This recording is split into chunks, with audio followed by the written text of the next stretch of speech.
Hello friends, இன்னைக்கு night டின்னருக்கு chapati with தேங்காய் சட்னி தான். இந்த காஃபி போடுறதே ஒரு கலை தான் தெரியுமா? இந்த மாதிரி ஃப்ராத்தியாக ஆற்றி குடிச்சா தான் அந்த காஃபியோட 100% டேஸ்ட் வந்து நமக்கு கிடைக்கும். சும்மா ஸ்பூன் வச்சு மிக்ஸ் பண்ணிட்டு குடிச்சு பாருங்கள், அதோட டேஸ்ட்டு சுமாராக தான் இருக்கும். எப்படி குடிச்சோன்னா செம்ம டேஸ்ட்டாக இருக்கும். இப்போ பாலக்கீரையை வந்து வாஷ் பண்ணி எடுத்து வச்சுக்கலாம். இன்றைக்கி கொஞ்சம் ஏர்லியராகவே டின்னர் ப்ரிப்பேர் பண்ண ஸ்டார்ட் பண்ணேன். இன்றைக்கி என் பையன் ஆஃப்டர்நூன் வந்து தூங்கலை, சரி நைட் சீக்கிரமாக தூங்கிடுவாருன்னு சொல்லிட்டு ஒரு 6:30 போலலாம் ப்ரிப்பேர் பண்ண ஆரம்பிச்சிட்டேன்.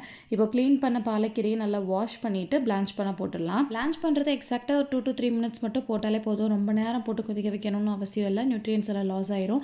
அது இல்லாமல் தண்ணி வந்து ரொம்ப ஜாஸ்தியாக வைக்கணும்னு அவசியம் இல்லை. கம்மியான தண்ணி வச்சாலே போதும். அந்த தண்ணியை கூட ரீயூஸ் பண்ணிக்கலாம். பட் ஆனால் இன்றைக்கி ரீயூஸ் பண்ணுறதுக்கான பர்பஸ் இல்லை.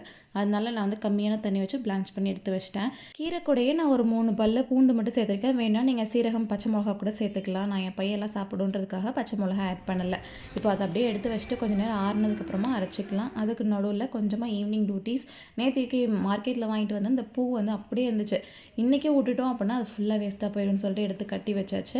அண்ட் ஆறுனதுக்கப்புறமா கீரையை அரைச்சிட்டு இந்த மாதிரி சேர்த்துக்கிறேன். சுத்தமாக தண்ணியே சேர்க்கல, வெறும் கீரையை அரைச்சதுக்கு மட்டுமே இவ்வளோ அந்த பல்ப் வந்து கிடச்சிருக்கு.